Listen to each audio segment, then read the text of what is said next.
Poder y estructura de Estado del Ecuador. El día de hoy ese será nuestro tema.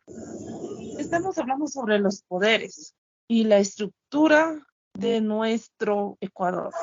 Pero ¿cuáles son sus elementos? ¿Cuáles son sus elementos fundamentales? La Sus soberanía elementos son la soberanía, la coercitiva, coercitiva, territorio, población. ¿ya? ¿Y en dónde se radica la soberanía? La soberanía se radica en el pueblo, de la cuya voluntad, fundamento de autoridad, de las órdenes de un de un poder público.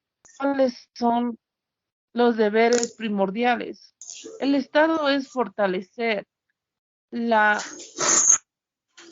unidad nacional en la diversidad, garantizar sin discriminación alguna, en efecto, al goce de los derechos. ¿Cuáles son los derechos primordiales del Estado? Fortalecer la unidad nacional en la diversidad, garantizar la eficacia como sustento del quehacer público.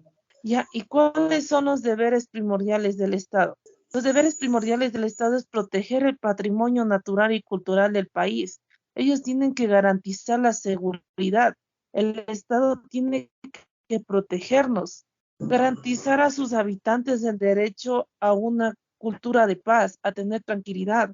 Y así como hay estos, hay varios. ¿Cuáles son los derechos de los ciudadanos contemplados en la Constitución? Los derechos de los ciudadanos es el derecho a la naturaleza, derecho a la libertad, derecho a la participación y derecho a la protección. Son los derechos que nosotros como ciudadanos ecuatorianos tenemos. Pero asimismo tenemos derechos colectivos que también tienen que ser escuchados y tienen que protegernos a nosotros como ciudadanos, como residentes del Ecuador, como derecho a la educación, como dice en el artículo 26. La educación es un derecho de la persona a lo largo de su vida, un deber visible y inaccesible del Estado. El Estado tiene que brindarnos una excelente educación, porque a través de una educación podemos transformar a un país. Así como el derecho que acabo de mencionar, coméntame usted un derecho. El derecho a la salud, porque es importante para toda la población. Y hay más. Aún hay un derecho a la educación también, a la libertad, a Claro, la como libertad de también el expresión. derecho al trabajo, porque todos los ecuatorianos quieren beneficiarse de algún trabajo para el sustento de su hogar y para Claro, sustentar la educación de sus hijos, así el derecho al fortalecer. trabajo. Y el derecho al O trabajo también está en derecho el al buen vivir. también el derecho al buen vivir, pero todos tienen un factor y todos están conformados en la ley que tenemos que reflejar y tenemos que hacer notar que nosotros tenemos el poder, no nosotros dirigimos al Estado, no el Estado nos dirige a nosotros.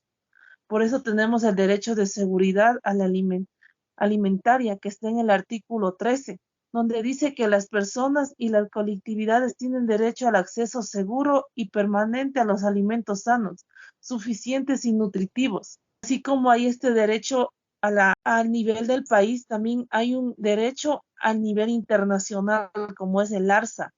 El ARSA o, el Códex, perdón. El Códex es lo que nos ayuda a que no todos nuestros productos que hagamos de comer sea inocuos.